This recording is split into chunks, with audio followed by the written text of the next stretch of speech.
Welcome in Main Street Sports today, presented by Mid-Tennessee Bone and Joint. Chris Yow alongside Mo Patton, as we are each and every day. Thank you guys for hanging out with us. Looking forward to a great Thursday, as we are experiencing plenty of internet issues, as it's probably going to get pretty bad out today. But look, it is what it is. Hopefully me saying something reverse jinxes it, but otherwise, hopefully you're all safe and we stay safe here in Columbia. Again, glad to have you with us. It is Thursday. We've got a great show lined up for you. HILLSBORO coach Rodney THWEATT is going to join us here in just a few minutes on Coach's Corner. We've got TERESA Walker, who will tell us what she thinks or what her read is on the Predator situation as they get ready to take on Boston tonight, the league-leading Bruins in town. That's not ideal for a team on the skids, so not exactly a get-right opponent, Mo. So. Typically. But you never know, especially with this team. Well, we've seen teams get right against teams that you didn't expect them to get right against. Much like last night, no question. But we'll get her read on what the Preds may do at the trade deadline and much more. We've got some baseball to talk about. We'll get into the AP polls for high school basketball, the final polls of the year, all of that. Much, much more coming up. But before we do anything else, we have to send you to the rundown. Here's the rundown.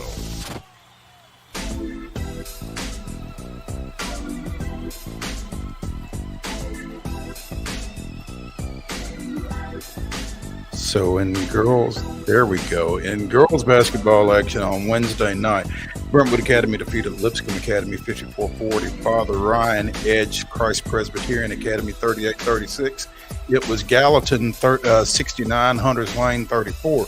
Richland with a 57-38 win over Collinwood, and Station Camp defeated McGavock 59-16. Wayne County with a 75-38 win over Culleoka. On the boys' side, Clarksville Academy defeated Columbia Academy 73-55. We've got coverage at MainStreetMurray.com. Also, Christ Presbyterian Academy 54, Father Ryan 41.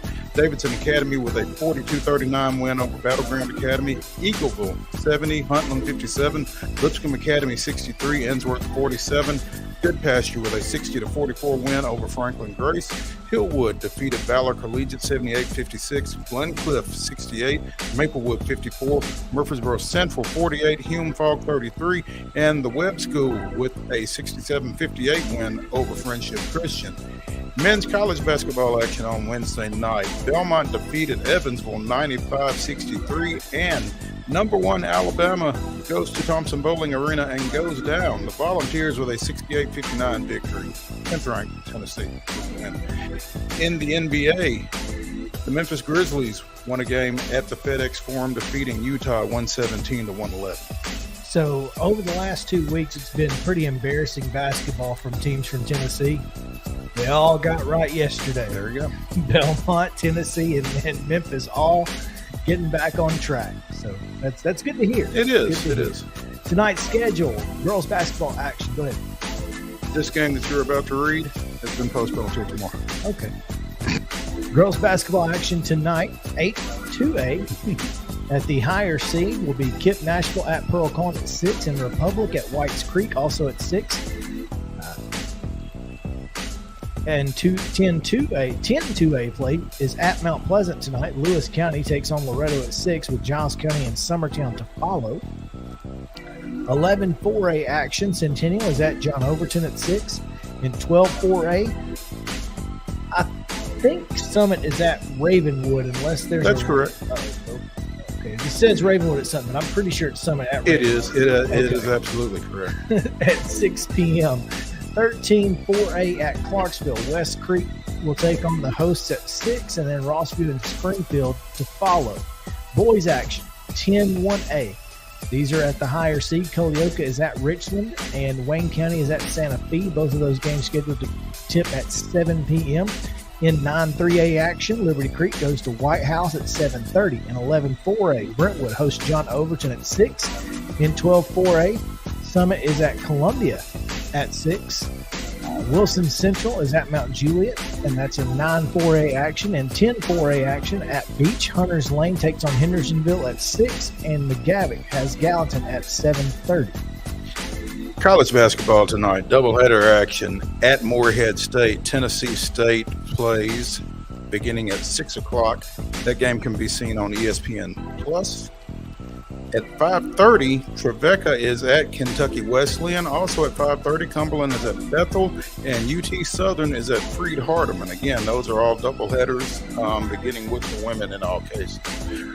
Women's basketball action tonight. Middle Tennessee State travels south, taking on Florida Atlantic. That's a 6 o'clock start.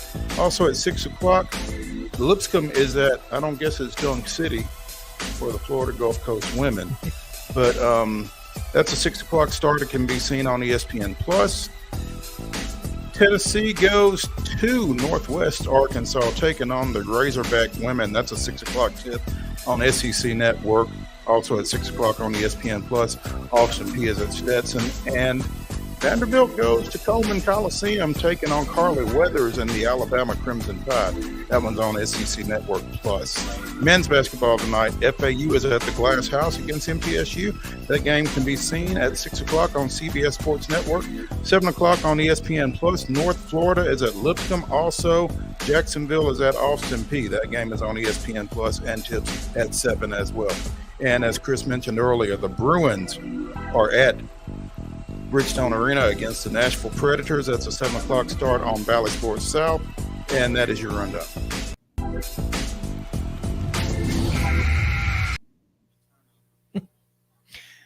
All right. Well, now that we got that out the way, some broadcasting news first before we get to our top story. Just moments before we went on the air, we found out that longtime Major League broadcaster Tim McCarver died today. And of course, Braves fans will remember him from the early 90s and his semi-feud with Deion Sanders. I don't know that he had a feud with Deion as much as Deion had a feud with him, to be honest. But, yeah, it was certainly a thing in the early 90s. And, you know. But Tim McCarver, a just veteran broadcaster, was a pretty darn good pitcher. Catcher, I'm sorry. And catcher. You know, just a guy that if you watched playoff baseball in the 90s, You heard him. Yeah. Yeah. And he was great. Enjoyed all of it. Memphis native. So that makes sense then. Yeah. Because didn't he broadcast for the Cardinals at one point? He played for the Cardinals. I know he played for them. Yeah. I thought he was on their broadcast at some point. Yeah, I think he played with the Phillies and the Cardinals. I know he played with the Cardinals. I think he played with the Phillies. But Gotcha. Yeah, so. Additional broadcasting news. The Atlanta Braves have their man. And Brandon Gaudin, or I guess Gaudin, will be the play-by-play announcer for the Braves on Bally Networks. Lifetime Braves fan, Brandon Gaudin. And, honestly, Mo, I don't know if you read his thread on Twitter. I've not. I need to follow him. When I tell you that he put on a master class on how to win over Braves fans on day one, he did it. And this is a guy who, at 13 years old, wrote a letter to Skip Carey saying, I want to be a broadcaster. Can you tell me, where did you go to school? How did you learn to do it? Also, just FYI, if you have any tips, feel free to send it. And he got a letter back from Skip, and, Skip gave him some tips. And I think this is as much of a home run hire, even though for someone who's relatively unknown to Braves fans. Right. Yeah, that's the tough thing. I feel quite certain that this announcement was met with a big who? Yeah. It was until they but read his thread. But here's the thing though. People in Atlanta may know who Brandon Gaudin is because he called Georgia Tech athletics for 3 years. That's right. And if you play Madden, you've heard him. Really? He is the voice of the play. He's the play-by-play voice on Madden. He's the play-by-play voice, and Charles Davis is the color analyst, right? Yep, on Madden. So yeah, okay. How about that? 39-year-old Evansville native. So I'm trying to figure out how he got past Cincinnati and St. Louis to Atlanta from Evansville in terms of his fandom, but well, he was 5 years old, I think he said, in 91. So that probably helps. There you go. But his grandfather, one of his grandfathers, was a lifetime Braves fan, according to his letter to Skip Carey. The Athletics headline: Brandon Gaudin, voice of Madden game, hired by Braves as play-by-play announcer. So. I mean, to me, this is, and if you watched any Fox games, he had the early Fox games on Saturday. Okay, so he's been with Fox and with the Big Ten Network for the last 7 years, and again called Georgia Tech football, men's basketball, and baseball from 13 to 16, and has been based out of Atlanta since that time. So, guy's good. That's interesting. So they did a thorough search, and as so often is the case, the guy was right up under their nose the whole time. Yeah, I mean, I'm really interested to hear him call Braves games. I think one of the questions he asked Skip Carey was, "How do you stay so calm when bad things happen to the Braves? Because it makes me angry," and I love that. So, well, hopefully he has not learned how to stay calm. That would be refreshing. I want to hear him. I want to hear angry. Let's go. Yeah. I mean, you're on Valley Sports South and sports. You are the Braves voice. Let's be angry. Because we certainly are. I mean, let's do it. So, look, I'm super pumped. I think this guy is going to be a treat to listen to. He's, he is a lifetime Braves fan. He said he went to game 5 of the World Series when they beat the Twins 14-5, and was at game 1 of the 95 series when the Braves beat Hershiser. Oh, wow. Okay. So he's, this is a guy who understands the history of the Braves. He loves the Braves. He understands being a Braves fan, which is much different than the previous guy. Derek Schiller, Braves president and CEO. The Braves have had a legendary lineup of broadcasters throughout our history, and we are excited to find someone who is familiar with our past from growing up a Braves fan and respecting those who came before him. So kind of carrying on the legacy to some degree. Wonder if he's going to change his name to Kerry. That's funny. This is very interesting. Folks on my Twitter right now, Braves on Bally. I would pay $10 a month to watch every Braves game. Would you want to save your company? Develop an app you can subscribe to and watch 162. Bally has an app. It's $20 a month.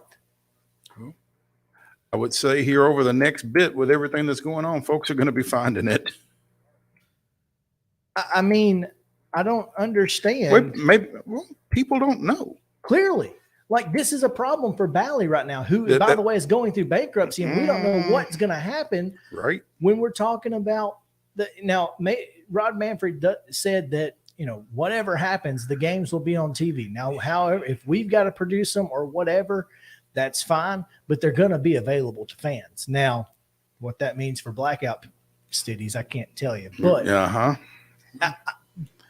the Bally networks have got to figure this out. No doubt. They're clearly not doing a very good job of marketing, advertising their situation. What's available to the fan. So, not a great surprise. So anyway, that's interesting, to say the least. Go to the next slide, Justin, because I wanted to go through this before we get out of here before we get to our first break. Early World Series odds via Zips. Look at the top of the list. With a nearly 13% chance to win the World Series. And then right behind them, division rival. Well, not right behind. 2 points behind. Well, they're number 2. Yes, but yeah, sitting at number 2. Imagine if we had a shortstop. Speaking of, did you see Chipper Jones' quote today? Mm-mm. Chipper said there's a reason that Vaughn wasn't in the lineup at the end of the year last year. Wasn't hitting well. Well, Chipper's back. This is Austin Riley 2.0. Austin comes up, hits a bunch of home runs, and then starts swinging for the fences and thinking that. Well, and starts getting a steady diet of breaking balls. Starts getting out.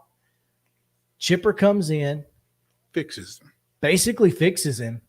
Austin is MVP level candidate now.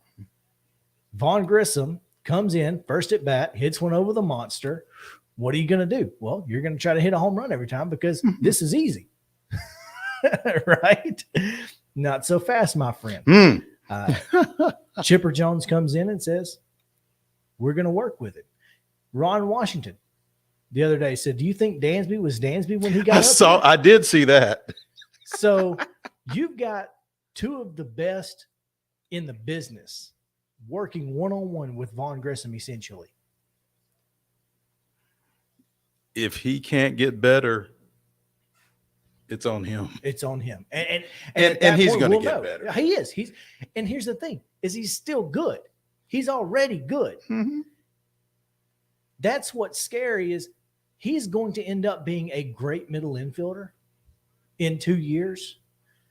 And we're all going to look back at this entire offseason and go, what dummies? Why were we even questioning? Not all of us. We won't.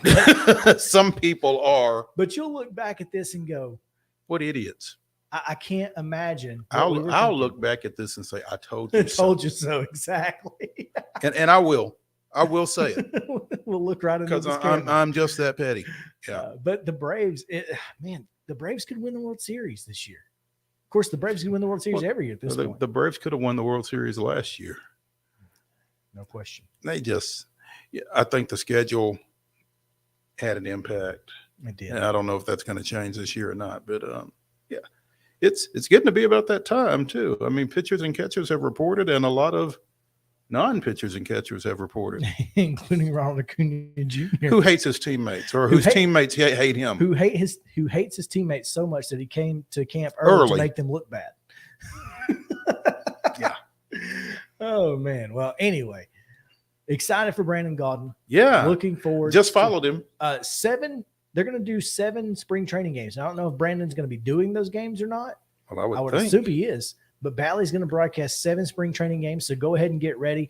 You can hear Brandon. You can kind of get used to it before opening day, and it's going to be fantastic. It's going to take some getting used to. It will take some getting used to, but I'm looking forward to it. Yeah. We're going to take our first break of the day. When we come back, we've got Coach's Corner as well as some hardware to hand out. So, yeah, presented by Mid-Tennessee Bone & Joint. We'll be back after this.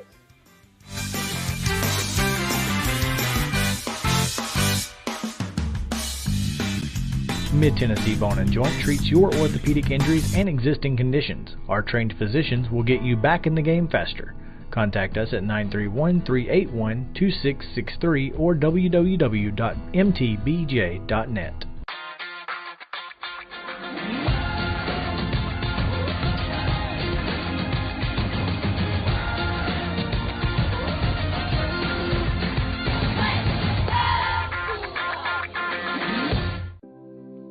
Custom Stone Handler supplies over 600 distributors and suppliers with quality stone products.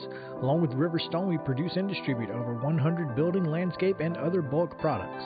Our goal is to provide quality products, service, and partnerships to ensure our customers' success. We firmly believe that the measure of any person or company is how they treat other people and customers. Give them a call at 931-490-4990 or visit CustomStonehandlers.com.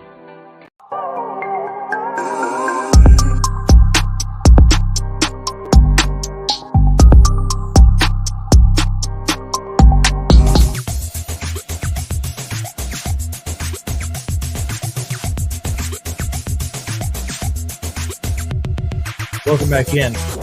Main Street Sports today is presented by Mid-Tennessee Bone & Joint. Chris Yow here alongside Mo Patton, and we are coming to you live from Columbia down here in Murray County, and glad to be with you, even though it is a little dreary outside as district tournaments are getting ramped up. Several of them starting tonight, including some in Class 4A right here in Columbia as Summit takes on the Columbia Central Lions in the first round of that 12 4A? 12-4A. 12-4A. And sorry, so if they Williamson kind of used to always be 11 AAA, and that's why I got a little confused. It's once they threw that fourth class in, everything got busted up.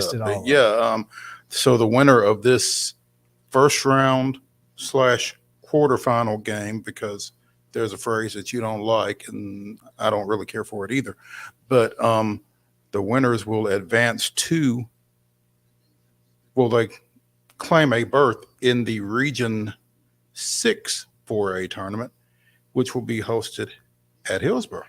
And Hillsboro, speaking of, joining us now on Coach's Corner, presented by From the Heart Cafe out in Chapel Hill. Renee Hart and the fine folks, they're serving you breakfast. They'll cater whatever you need. They've got it. You can order online, of course, or just go one out if you're headed out to Henry Horton or you're just looking for a good spot to eat. It's From the Heart Cafe in Chapel Hill. Go check it out. We are joined by Hillsboro boys basketball coach, Rodney THWEATT. Yes. Now, I almost said THWEATT, and I was like, no, that's not right. No, it's not an R, it's a W. Well, it's because I read that triple threat article today, so it's been really hard to get that out of my head. Well, I can pretty well go out on a limb and say it's not the first time it's been mispronounced. Am I correct, Coach Absolutely T? not. Absolutely not. Every day. Every day. Appreciate you taking some time with us this afternoon, Coach. I appreciate as you're 21-3 borough.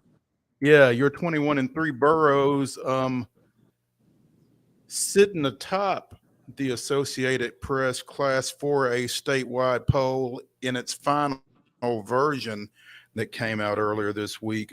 Boroughs have run off 7 straight wins to close the season, the regular season, including last week's 53-50 win at Centennial. Coach, I'm just a little bit grudgeful about that one. I've got a couple of graduates from Centennial, but it's okay. And in fact, you've beaten the Cougars twice in this recent run here, but obviously playing some pretty good ball.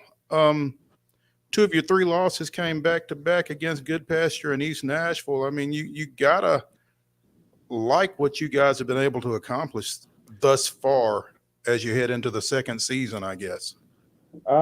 Yeah, I like the fact that I appreciate the fact anytime you're able to win a high school basketball game, especially in this league, that's something to be proud of. But in terms of being happy with the group, we still haven't played our best basketball, and I guess that's what your whole goal is, as a coach at some point during the season.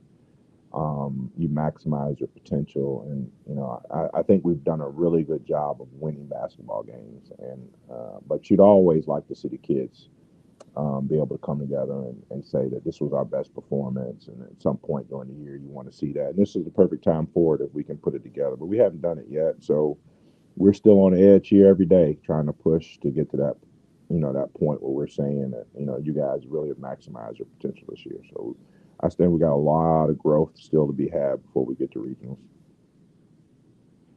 A lot of growth to be had, but at the same time, you're in you'd rather be growing from 21-3 than 11-13, I guess, for sure. Yeah, absolutely. They find a way to win, and even when they struggle to make shots or struggle to get stops, they find a way to close out games. So yeah, absolutely, we are very appreciative of the fact that they're capable of doing that. But you know how coaches are; we're always trying to find an edge, especially this time of year. So that's where I'm at mentally, and I hope the kids know that as well. But definitely proud of everything they've accomplished this year, and like I said, they just know how to win. And now it's just time to put it all together. This is the time of year for it, so we're looking forward to it. Regular season district champs. Again, hosting. Now, are y'all hosting the district as well as the region, Coach? We're hosting both. Yeah, so we have a lot of work to be had over the next couple of weeks. We have both back. That's kind of what I figured, and I imagine, because I know your girls coach Cherry Stringfield, I imagine you're having to do most of that work probably. No comment. No comment. Touching that one.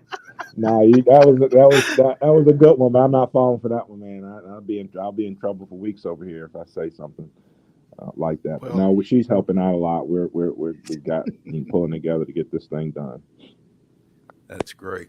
And again, as the regular season champion in the 5-team district, you are automatically assured of a berth in the region. I'm aware of some other folks that are hosting tournaments that they're not playing in, so that's always fun. But Coach, as you look at this, at your Hillsborough team from the outside looking in, there's not necessarily somebody that you look at and say that's the guy on that team, and that's kind of been the hallmark of most of your teams. They are teams. There's no body, there's no stud necessarily. Not to say that they're not, but I mean there's not necessarily somebody that's head and shoulders above everybody else.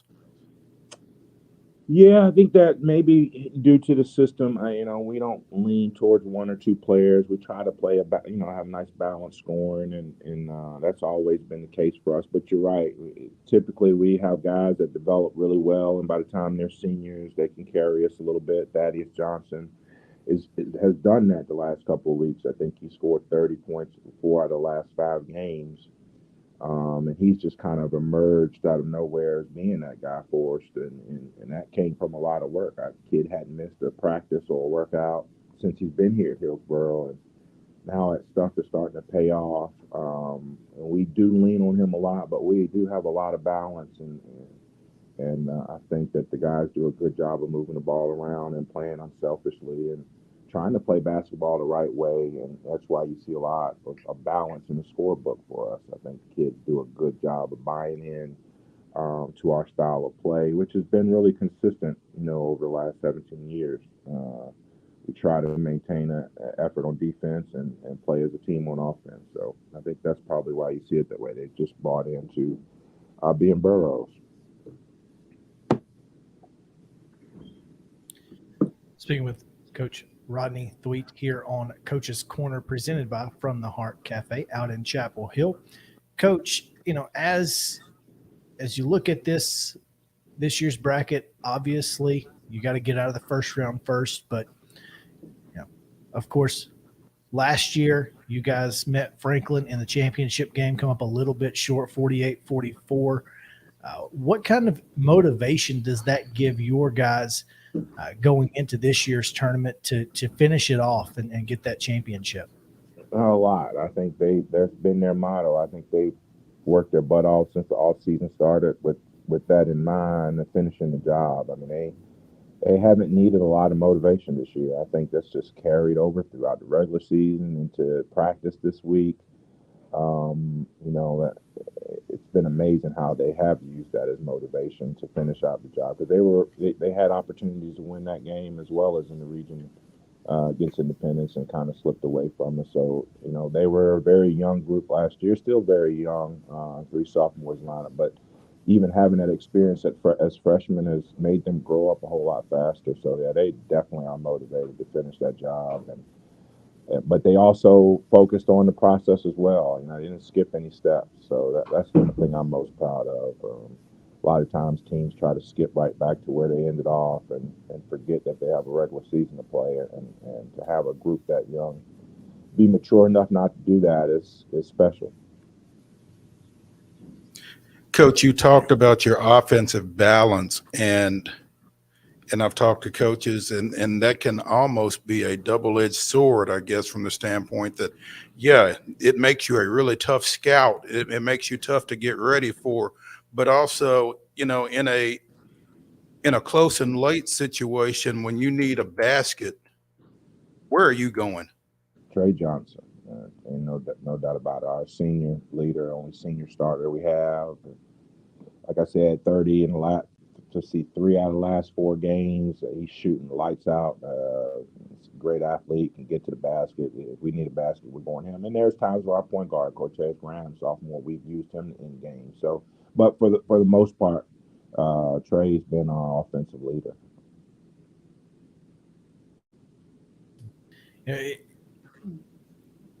To have a big guy be your leader, not necessarily. Most coaches will point to a point guard or something like that who kind of runs the show for you. But when you've got a guy inside who you can count on, that has to give you as a coach a little bit of some breathing room, because if shots aren't falling from the outside, you've got an opportunity to get some momentum back just by forcing it inside and letting that guy go play for you. Yeah, well, we list him as a forward, but actuality, we kind of play a 5-out system. We don't really have, our tallest player is about 6'3", so we really don't have an inside presence. I mean, we can get it in there off the dribble, obviously, and we back cut and try to open the floor up, but we really try to play positionless basketball, and all of our guys can get it off the rim and handle it and initiate offense, and but we really don't have that presence inside. I think that's kind of where we're kind of missing as a team right now. And we don't really throw the ball inside a lot to a guy that can just go get a basket. So, with Trey, might be listed as 4, but most of our guys are, because it's like I said, we kind of play a positionless type of offensive system. So, he can score from all 3 levels, and that's what makes him so effective. He can shoot the 3, he can make the mid range, and he can get to the basket. So it does make it. I think it makes it hard to scout us, because you don't know necessarily who's going to handle the ball every possession, who's going to initiate offense, who's going to take the shot. And I think by design, that's helped us a lot this year.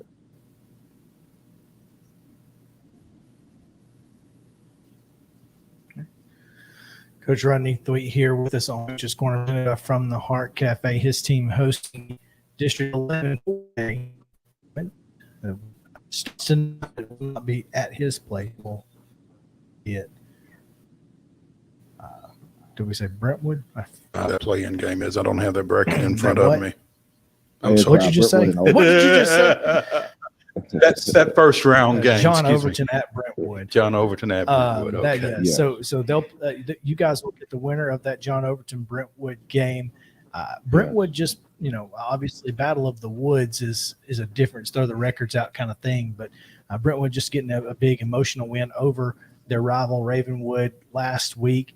They seem to be playing some good basketball, and then of course John Overton is a close by city rival. The first round game is not a gimme in this district. No, it's not. We're absolutely worried on either front. Brentwood, as a post player, is probably unlike any big in mid-state. And they got a guard that they've been injured back that helps them a lot, and they shoot the ball well, and they play a fantastic matchup zone that's given people problems all year. And Overton's got 2 kids that can put the ball in the basket just as well as anybody. So, and like, we're rivals, and you never know how those games shake out. But absolutely, we are worried about that game because those 2 teams have some firepower offensively. And like I said, Brentwood defends very well. So we tried to prepare for both teams this week. Probably tried to spend about equal time on both teams because we need to be ready and get a jump on whoever we're playing as early as we possibly could. So we kind of just went back and forth trying to prepare for both. There you have it. Coach, we appreciate you taking some time with us today. Looking forward to it again. Championship game in that district is Saturday at 7:30, consolation at 4:30. So that must mean you guys are playing girls and boys together on Saturday. Are you playing boys and girls tomorrow as well? Will you start at 4:30? Both nights, yeah. 4, 5:30 the girls' games. The boys' games will be 7 and 8:30. There you go. All right. So you can catch a full afternoon and evening into the night of basketball at Hillsboro, and that will be fun. It's always fun just to kind of sit and watch it. Just watch. There you go. You might get but 4 games. It's not a bad night. It's worth it for one price. That's right. Yeah. All right. Come out and Coach, do yourself. yeah, we just might have to do that, Coach. We appreciate it. All right. Thank you. Thanks for having me. All right. Talk to you guys. There you have it, Coach Rodney THWEATT here on Coach's Corner, again presented from the Heart Cafe out in Chapel Hill. Now time to hand out a little hardware. Always fun. We dish out the hardware to the folks here in southern Middle Tennessee. We'll start, Mo, with the In-to-Win Life Team of the Week.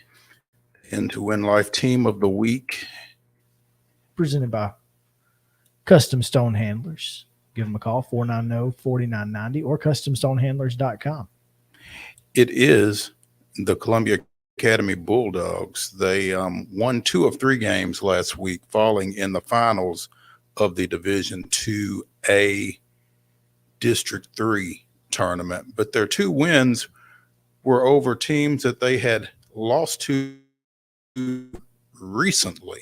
Yeah, I was calling it the revenge tour. There you go. Absolutely, because in the district quarterfinals they defeated University School of Nashville. That was on a Wednesday night. They had just lost. They had just lost to USN the previous Saturday up there.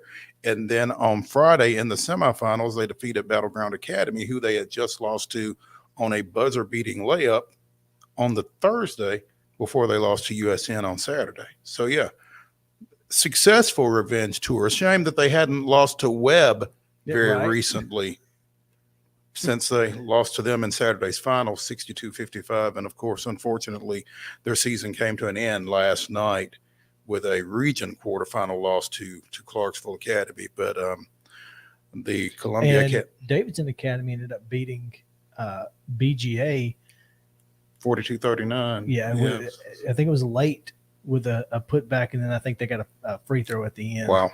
So, yeah, it was a close game. There's coverage of that on mainstreetpreps.com. Absolutely. That's how I know. Yeah. So the Columbia Academy Bulldogs are our In-to-Win Life Southern Middle Tennessee Team of the Week this week. Well, let's stick with the Columbia Academy Bulldogs, but we'll go to the other side. Switch it for over. The MTBJ Athlete of the Week. MTBJ Clinic there at MTBJ Clinic on Twitter. Go follow them.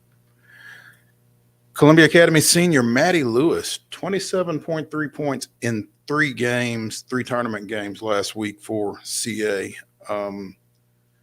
35 in a quarterfinal win up at Battleground Academy, and that game was at BGA because they had just lost at BGA that Saturday. Yeah, that They were playing for home court on Saturday. Well, on Thursday. I'm sorry, you're right. Yeah, on Thursday. USN on Saturday. Yeah. So, but yeah, Maddie again. CA finished up Monday night. Tuesday night. I'm sorry, my nights have started to run together. This time of year. Yeah, every night's a different night. Yeah, they fell out with their loss at Nashville Christian in the quarterfinals of the region tournament. So Maddie concludes her career with 2,106 points. That's pretty solid. I think. What did it say? I think that's good. Number 2 overall in school history, boys and girls. Yeah. So hey, you'll take that. That ain't bad. Please don't tell us that we're fixing to get nailed with weather. I don't want to think about it. But and the room doesn't. I mean, the roof doesn't leak. I don't think it does. Who knows? If it does, we'll find out. Yeah. And you'll see us get rained on. But we'll take a break. When we come back, we'll talk a little bit about Tennessee and Alabama. Number 1 Tide go down last night at Thompson Bowling Arena. What did we see out of it? We'll tell you about that on the other side of the break. So stick around. Main Street Sports Today is presented by Mid-Tennessee Bone & Joint, and we'll be back after this.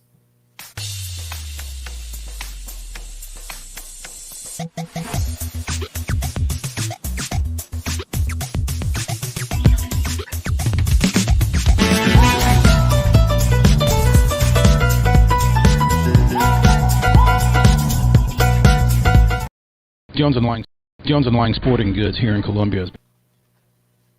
Jones and Lang Sporting Goods here in Columbia has been outfitting teams, officials, and anybody else from T-ball to college for 50-plus years. Be sure and check them out at 931-388-8060 or online at jonesandlang.com. Jones and Lang Sporting Goods, the look of a winner. Zion Christian Academy, zioneagles.org or 931-388-5731. You can schedule your appointment. Go tour their campus. It is beautiful over there, and you're definitely going to want to see it. Again, it's zioneagles.org. Give them a call, 931-388-5731, and schedule your tour today. A game without a crowd is just a scrimmage. A performance without an audience is just a rehearsal. Without your presence, high school sports and the performing arts aren't possible. Ensure that these essential extracurricular activities continue to enrich the lives of students in Tennessee. Purchase a ticket to your local high school's game or performance. This message presented by the TSSAA. Mid-Tennessee Bone & Joint has been the official sports medicine provider for Murray County Schools for more than 40 years. We specialize in orthopedic service, and our Ortho Quick Walk-In Clinic lets you bypass the ER. Visit us online at www.mtbj.net.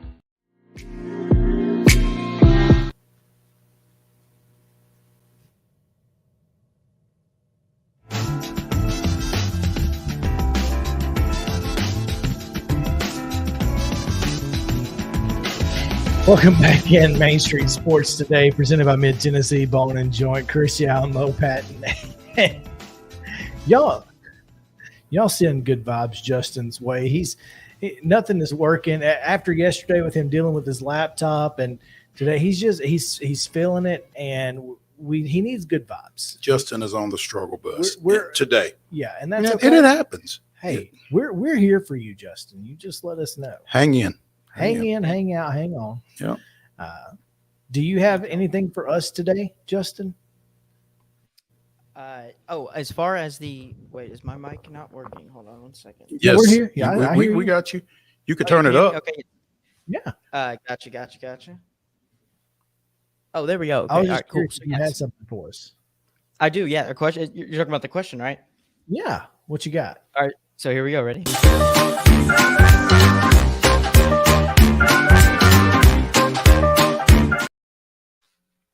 All right, I know that.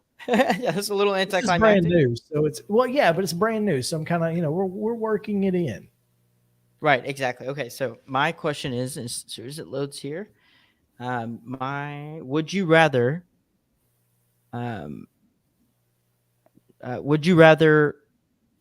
find? Okay, so would you rather be in jail for 5 years or be in a coma for a decade? Oh, that's a good question. Wow. At least you know what's going on in jail. Do you want to know what's going on? Do you want to know? That's the question. I feel like I'd be safer in a coma. Right. Not just that, but but trying to learn everything after the coma. And think about the mental agony you would have to go through. Imagining family members that died. And you're having to go through stages of grief over 20 different things at one time, or maybe you missed the Titans winning the Super Bowl. Think about that now. It's a good point. That is a good point. The Titans winning the Super Bowl thing got me right there.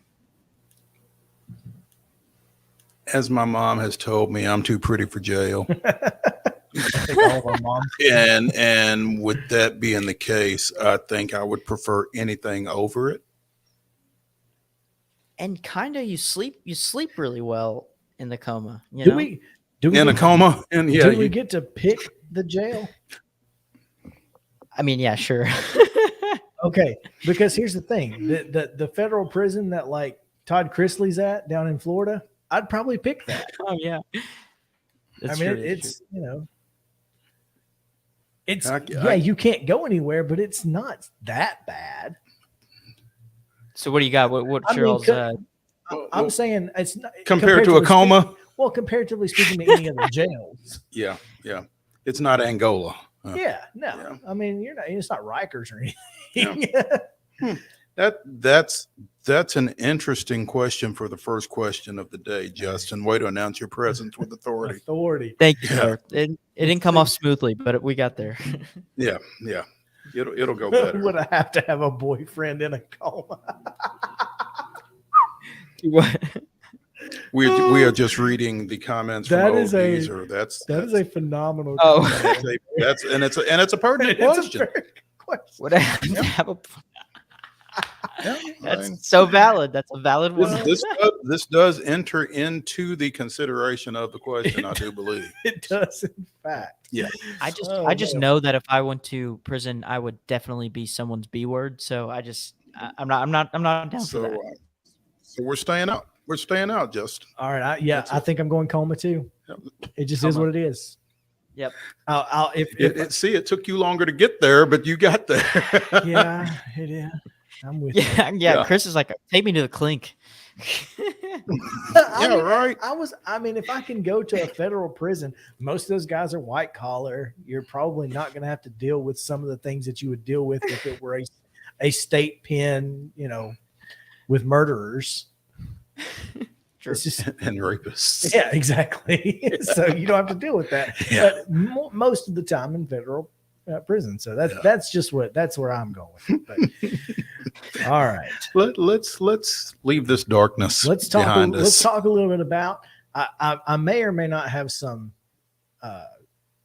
not so subtle UT swag. You're not taking off anything today. Not today. Okay. Not today. Cool. Oh, that's where the bell would go crazy. Yeah.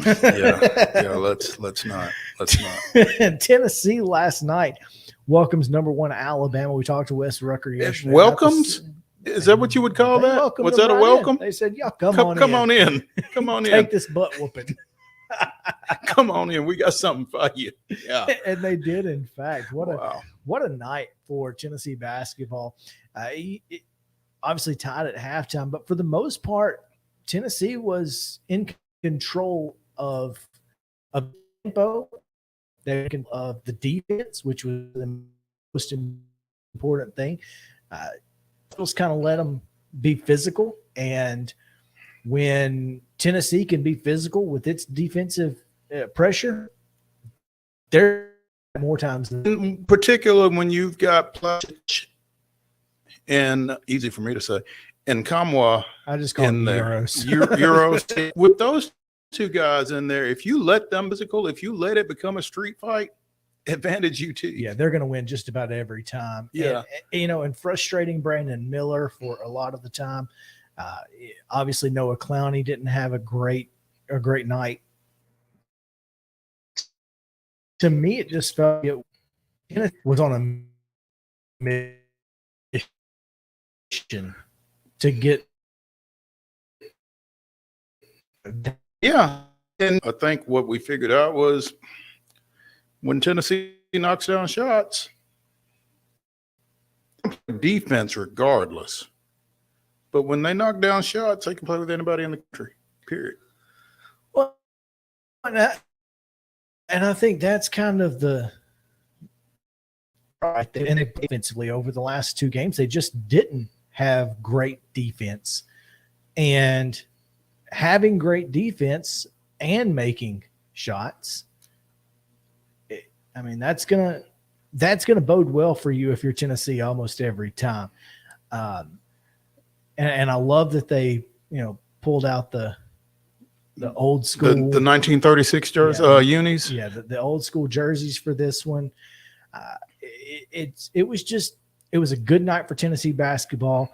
It gives you you've got a football win over your biggest rival. You've got a basketball win over the number one team in the country. That's also your biggest rival. I mean, that's something that you can start building a March momentum with. But you know what it's doing though is it's driving a lot of UT fans crazy. Oh, it is. Just because the inconsistency. Everybody that was ready to fire Rick Barnes after the back-to-back loss Vanderbilt and Missouri, they don't know what to do now that they beat the number one team in the country. Oh yeah, they're all frustrated because they were wrong. Yeah. And it's I don't know. And maybe it's not just UT fans. Maybe it's just that we hear UT fans more than most, but it's a long season. You're not going to go undefeated. Vanderbilt is playing some pretty good ball right now. Missouri is not a bad ball club. And there's a saying in sports, you're never as bad as your worst game or as good as your best game. And sometimes you just got to temper all that, I think. Especially when you think about where this program was before he got here. And that's not a knock, because obviously the Bruce Pearl situation and everything after messed with your program and continuity and all the things. Look, Quanzo Martin, that whole era is not something that you can look at and say this is, the dark ages of Tennessee basketball. They were pretty good during it. Okay. But what Rick Barnes has done, despite the inconsistency during the season as a whole, he has been a consistent product. And he has elevated that program. And like you said, when you look at where they were and you look at where they are now, you can't argue otherwise. No, not at all. And, obviously the program is elevated in a recruiting standpoint. It's elevated, obviously we've not had the March success that you would like to have. But again, is this the season that,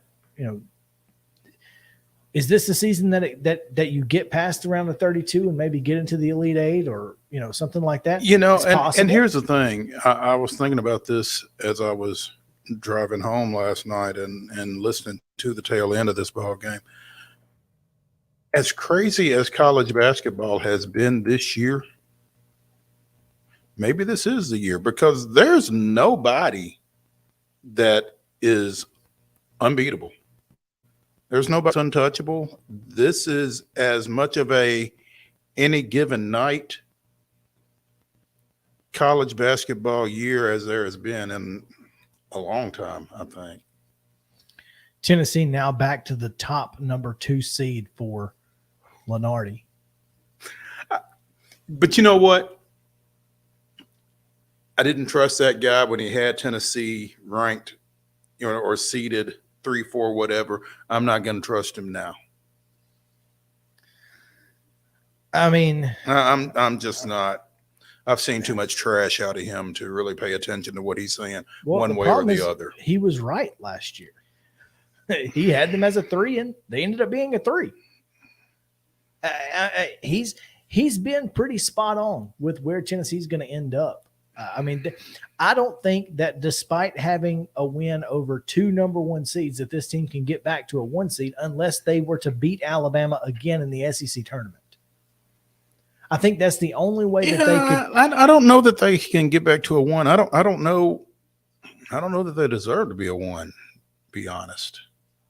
Well, if they're the top number 2 seed and they continue to play as they have, and then beat Alabama again, it'd be really hard to put Alabama in as a 1 seed over them if they got beat twice. Don't you think? I don't know. I mean, if I'm on the committee, that's my argument. Now you look at the KenPom ratings. This I thought was interesting, and I put this in the slides for, Tennessee is ranked 4th in KenPom. These are projected final rankings or final records. They've got Alabama losing a game. A&M. Probably. Maybe, but I just thought that was interesting. They don't have Tennessee losing to A&M on the road. Tennessee is 9-4 right now. Is that right? Or 10-4? They're not. Oh, they are 9-4. Yeah. So he's got them losing 1 more. Could be. Well, I guess it would be to A&M because they're ranked ahead of Tennessee on this. Yeah. And give them now. They've got Kentucky at 10-8 right now. Kentucky 8-5, Tennessee 9-4. Saturday just became a massive game for Tennessee In Lexington. After losing at TBA. You've got to win this game if you're Tennessee. It has almost not must win, but if you want to ensure that double bye, it is. Yeah. Because you can go from 3rd in the conference to 6th in 1 loss. And I don't know how you get it back. I don't think because you can. Everybody other than A&M that's ahead of you, you've already played. I don't see it. I really don't. Yeah. I mean, you've got to win this game. Period. Lenardi has how many SEC teams does he have? Well, hang on, because You were going somewhere else. He has Kentucky and North Carolina as the last 4 in. 2 of the last 4 in. Are they playing a play-in? Now that is a play-in. That's the first 4. That's right. If they were a play-in game in Dayton, True TV executives would have they'd have a party. Well, sure. They would have a bigger party than the teams that got in the tournament. I mean, because Kentucky and North Carolina playing in a first 4 game would be mind-blowing. It would. He's got the SEC with 7, Big Ten with 9, 12 with 8, SEC, ACC with 7 each, Big East with 5. Goodness. He does not have Conference USA with 2 bids right now, but what 7 does he have for the SEC? He doesn't give them all. He only gives his 4 seeds and then total. And then last 4 buys, last 4 in, first 4 out. He's got Mississippi State as the first team out. So Mississippi State could, after their loss at home to who's up? They lost at home to somebody in the conference. Somebody bad earlier this week. Yeah, so that might have pushed them out. Yeah, but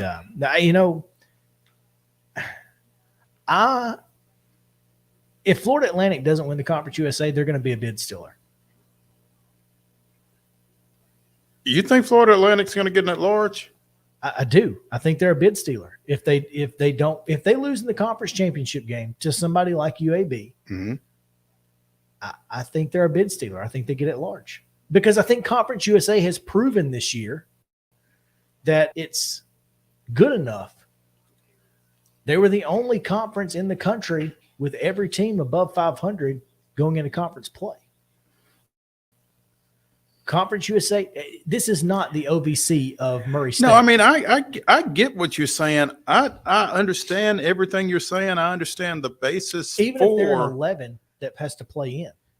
I just don't know that Conference USA is going to get that kind of respect from the selection committee. I am very skeptical about the selection committee. I'm not skeptical about the information that you're referring. I think everything you're saying. I just don't think The biggest the argument for FAU to get in, did they beat somebody in Florida. They either beat Florida State or Miami. I think they beat Florida. They may have beaten Florida, but they beat somebody else that's ranked early in the year, I feel like. And that's their big claim to fame right now. Obviously, losing to Ole Miss doesn't help you. No. They did beat Florida. Okay. In Gainesville, I believe. In Gainesville, which is something Tennessee can't say. Something Vanderbilt can say. No, that's it. Yeah, that was it. They beat Florida. Okay. So that's kind of their big win right now. And I don't know. I think the Ole Miss loss probably hurts them more than the Florida win helps Florida them win, because they beat Florida by 2 on the road. They lost to Ole Miss by 13 in Oxford. Yeah. Well, I don't know where it was. It's second game of the year, so it could have been it was at the Pavilion. Yeah. So it was at Ole Miss. Mm-hmm. Anyway, wanted to get that in. There was something else I wanted to get into. Can't remember what it was off the top of my head, so I won't worry about it today. There you go. But Tennessee, big win as the rain begins to fall here in Columbia. So. Tennessee got a big win. Now they need another one. Gotta have it. This is the biggest game of the year on Saturday. You got to go into Rupp with a purpose and hope that you get the same officials you got them last night. All right, we are going to take a break. Teresa will get her thoughts on what the Preds may be thinking. The deadline approaches, so stick around. Main Street Sports Today, presented by Mid-Tennessee Bone and Joints, back after this.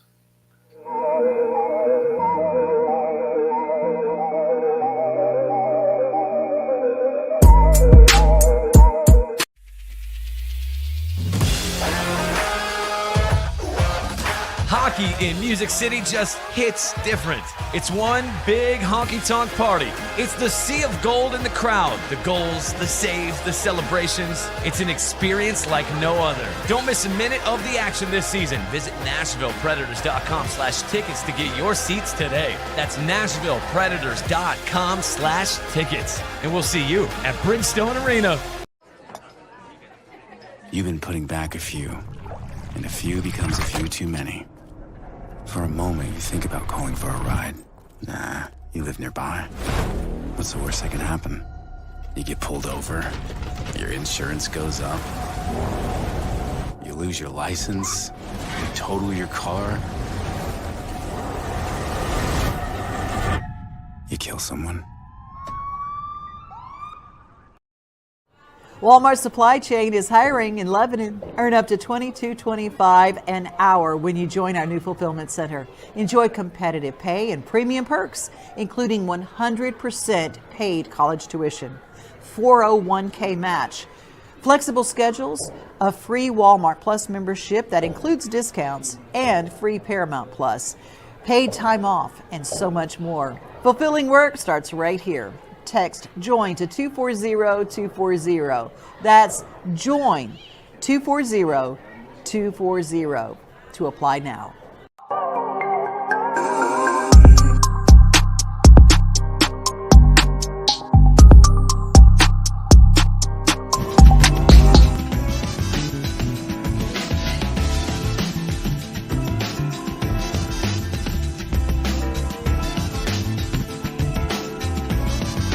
Welcome back in. Main Street Sports Today, presented by Mid-Tennessee Bone and Joint.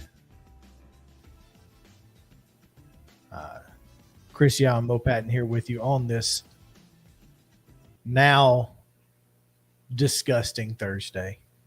It's rough out there. and we'll have to find our way through it, Mo. It is what it is.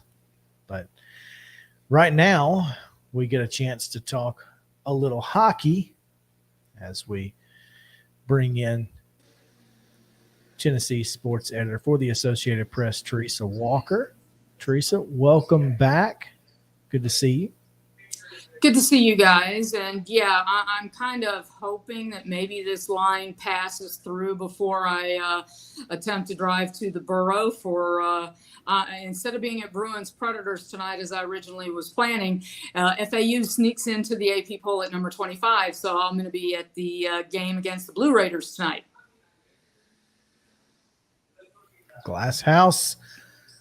Oh, take an umbrella because it's a long walk from the parking lot to ain't no doubt up to the doors at Murphy Center. But good luck not getting blown away there. But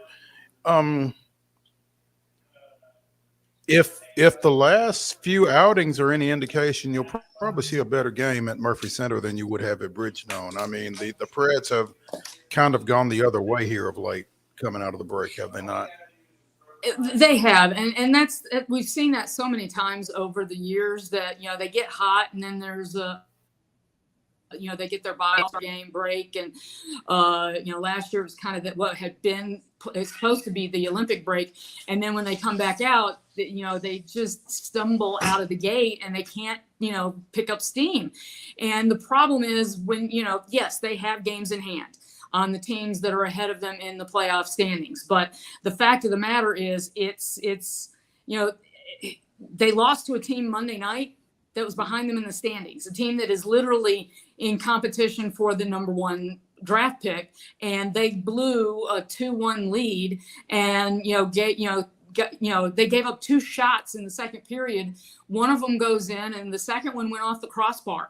You know, so it's one of those things that UC Saros has been their best player, but, you know, he needs help. And, you know, this is the problem. Last year, there were so many players who had career years. Now you've got Philip Forsberg is out. You know, he's day-to-day with an upper body injury. I mean, everyone who watched him kind of hit the ice there with his head. We all kind of sitting at home, you know, stayed in the Holiday Inn Select last night. We all think it was a concussion, but the fact is he's not available. You bring in Philip Tomasino, who people were like, well, we want to see him.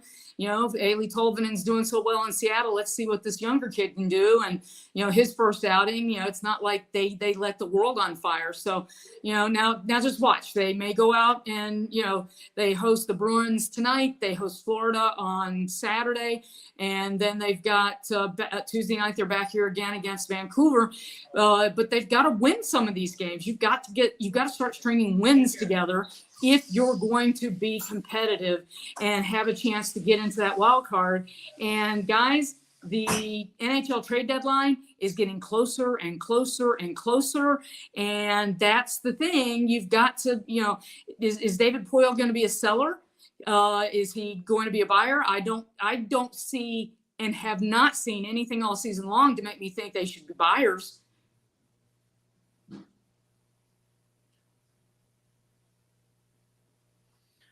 Well, you know, that was kind of the big question. You know, is David Poile going to be a buyer? Is David Poile going to do anything? I mean, is he going to try to sell and get what he can out of Matthias Ekholm and, you know, see what you can get? And is he the guy who's going to get to make any moves after this year? I mean, is this it for him? I'll say this. There's been a lot of speculation going on. And, you know, the NHL draft is here the last week of June, the NHL awards. David Poile has been an NHL GM longer than anyone in league history. He is the winningest GM in league history. And I was at the news conference, I think it was 2014, when they did not renew Barry Trotz's contract. And David Poile said that, you know, that it was on him then to get that franchise where it needed to go. And, you know, he hired Peter Laviolette. They made it to a Stanley Cup final. They won a President's Trophy the next season. And, you know, right now, I think it's the 3rd longest active playoff streak. Well, in the NHL, it is seriously at risk. Let's be honest about this. And if they don't make the playoffs, you've got the former governor, Bill Haslam, is, working his way and increasing his share of the ownership, that his purchase from and Herb Fritch. So, there's got to be a discussion that has to be had at some point. What do they do, and how is this transition? I mean, David Poile certainly has earned the right to say, I'm choosing to retire. But, that might be a conversation that, it's, when we get these releases that, decided to, go our separate ways. I mean, David Poile deserves all the flowers that you can throw at him. But right now, and since the President's Cup team, when they that second round against Winnipeg, when they went to 7 games and lost on home ice, this franchise has been trending in the wrong direction. And I think that the career years that, last year so many guys had maybe convinced the front office that they were closer at getting this back on track than they actually are. And it's just, and the Tolvanen, losing him, and thinking you could sneak him through waivers, just because you weren't getting out of him what you thought you should be getting out of him, that's a mark on this season right now. And you look at what he's done with Seattle, the team that has certainly made a push. Predators could be using some of those goals right now. Speaking with Teresa Walker of the Associated Press here on MainStreetMurray.com. And Teresa, you made a couple of good points there. One, I wondered if Predators are taking the approach that David Poile has earned the right to decide when he wants to call it quits. And I don't know if that at this point is the right approach. But two, you mentioned Eeli Tolvanen and the situation with him. Is Eeli Tolvanen David Poile's A.J. Brown? Well, kind of tough not to say yes, right? I mean, the only thing is they got nothing back for Tolvanen. They put him on waivers thinking they could sneak him through to Milwaukee and got nothing.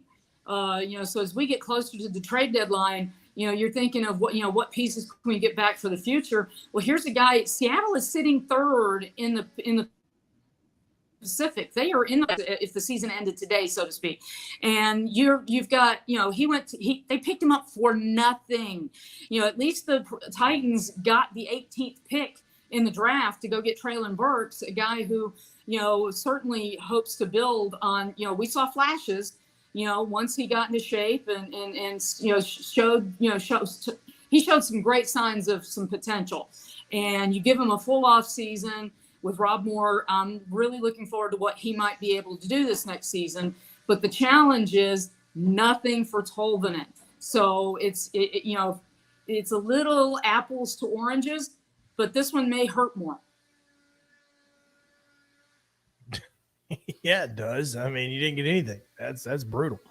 Philip Forsberg, looks like Alex Carrier, both he and Alex Carrier may not be on the ice tonight, which could be spell even more danger for the Preds against the Bruins. But UC Soros is in goal. Well, thank goodness. Otherwise, just don't even just forfeit. Just be the team the Vermilion County the Vermilion County team out of the SPHL. How mad is Philip Forsberg right now?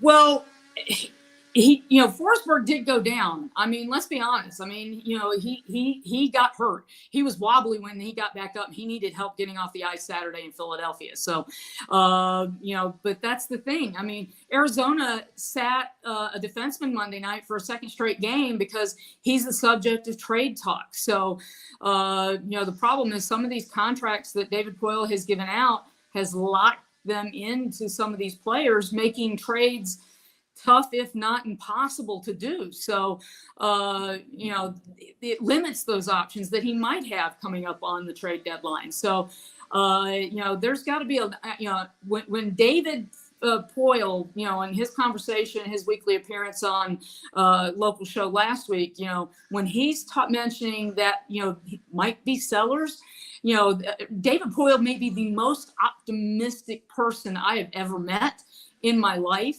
because he sees a team every year that not only can compete for the cup, but can go win the cup, and he's the guy who's putting this together. So when he's thinking that, we might have to be selling, that to me was probably the biggest sign. And, and if any of the guys who've got the big contracts, the big checks, if they're mad at anybody, take a look in the mirror.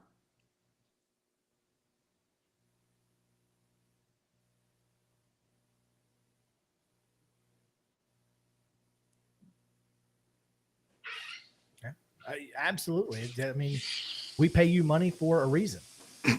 You got these contracts for a reason. You're Matt Duchene. You're supposed to be that guy, and they haven't been. So there's that. Speaking with Teresa Walker here of the Associated Press, if the Preds are buyers, they've got to get draft capital. Is that the number one thing? If they're sellers, you mean? I'm sorry. If they're sellers, they've got to get draft capital. Is that accurate? Yeah, so I than do. a guy right now.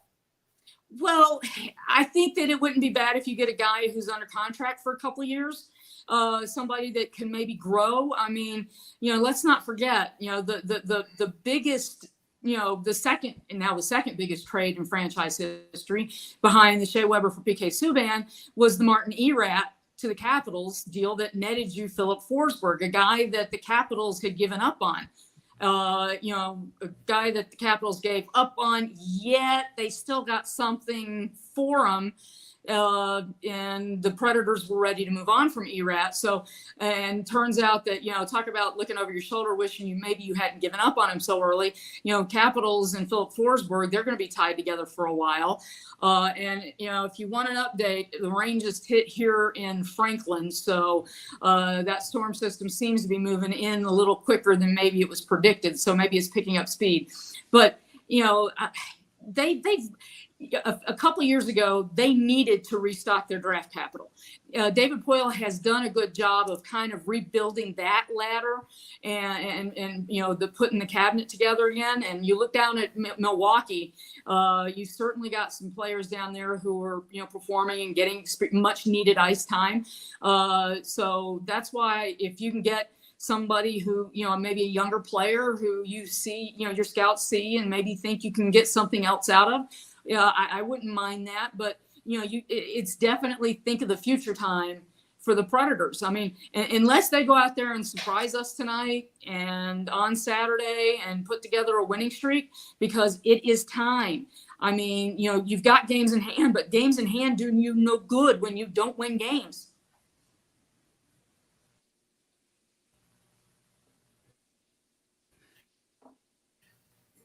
Oh, I mean, not if you're this team. Yeah, I mean, you want to think you can go out and win every game, and like you said, David Poyle, is a hope springs eternal type of guy. But I mean, you got to inject some realism in there at some point. I guess my question, Teresa, is if you're a seller, who are you selling? Well, Matthias Ekholm is probably at the top of that list. Did you hear and depending. Yeah, that's how you say his name, Chris. Sorry, Matthias Ekholm.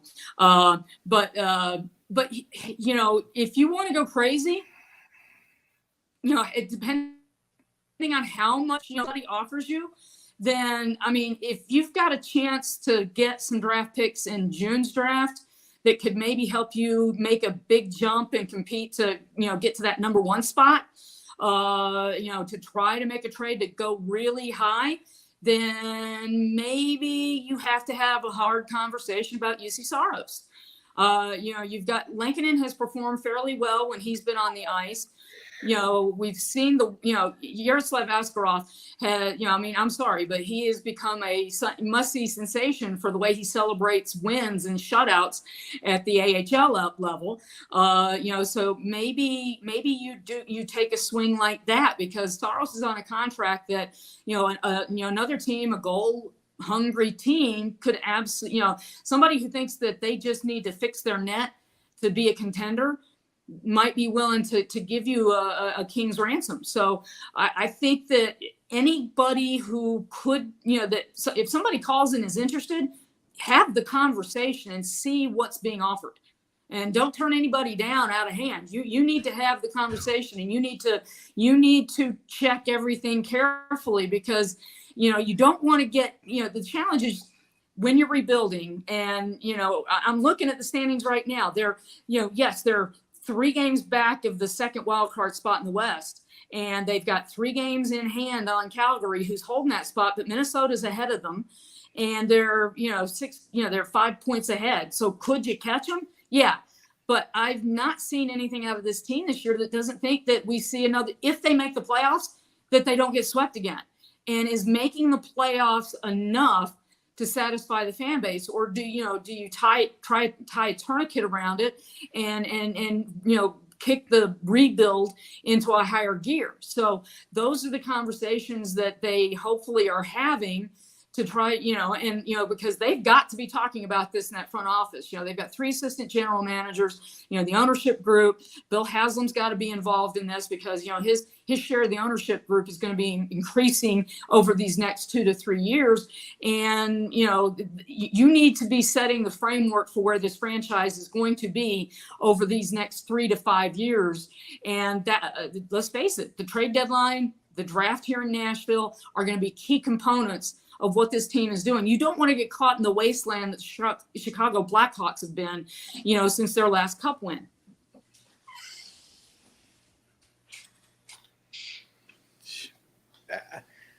That would certainly signal that would, when you talk about hard conversations, UC Saros would be the death knell, I think, for a lot of this fan base. But I mean, again,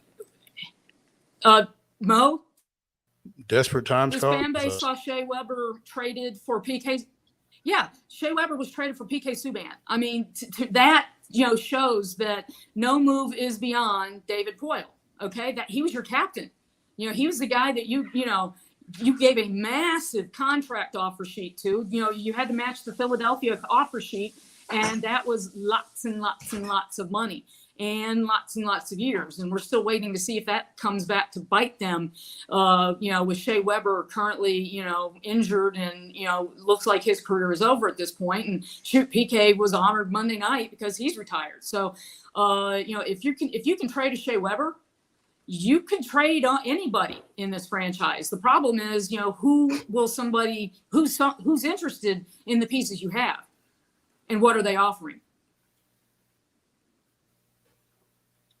Well, if you can get a king's ransom for UC Saros, I think Askarov is a capable guy, especially to get you through a rebuild. I really do. And I don't think he brings enough that you get rid of him, but I think you could play him. So that'd be interesting. I would be interested to see it. I don't know what's going to happen, but it is quickly approaching, so we will find out soon. Teresa, we're going to let you get ready to head out to the glass house. Thanks for hanging out with us. We appreciate it, and look forward to talking to you again soon. And guys, we'll see what happens. I mean, David Poile has swung for the fences before, and sometimes swinging for the fences doesn't always mean trying to hit the home run in this game. Just saying. There you go, Teresa. We appreciate it. All right, we're going to stay here and go to our next topic of discussion, which is the final AP polls in high school hoops.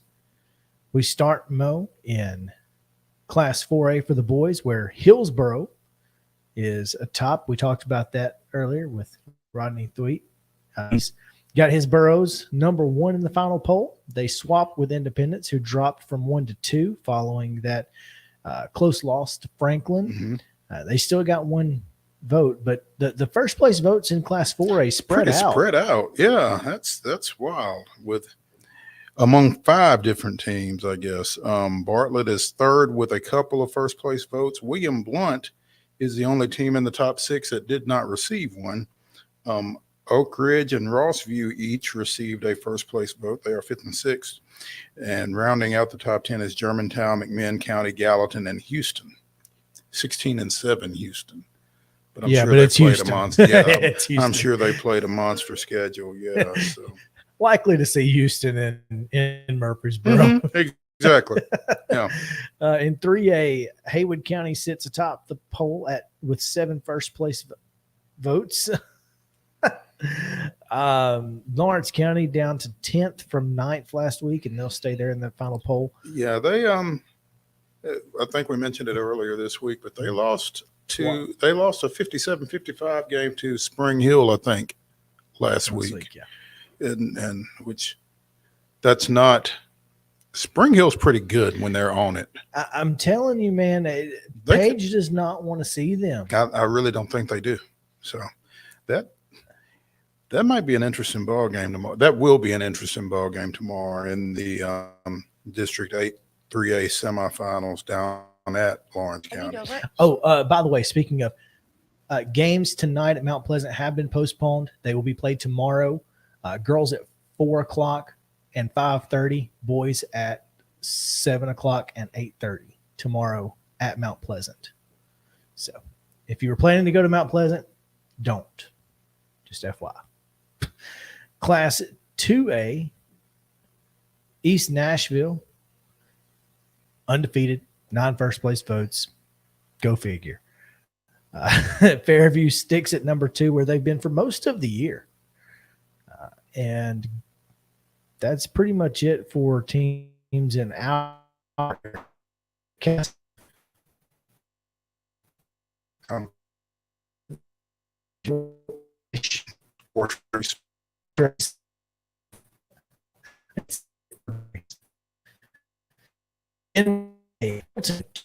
Here, top of all 9 plus votes. East Robinson at 4, Eagles 7 at feet. So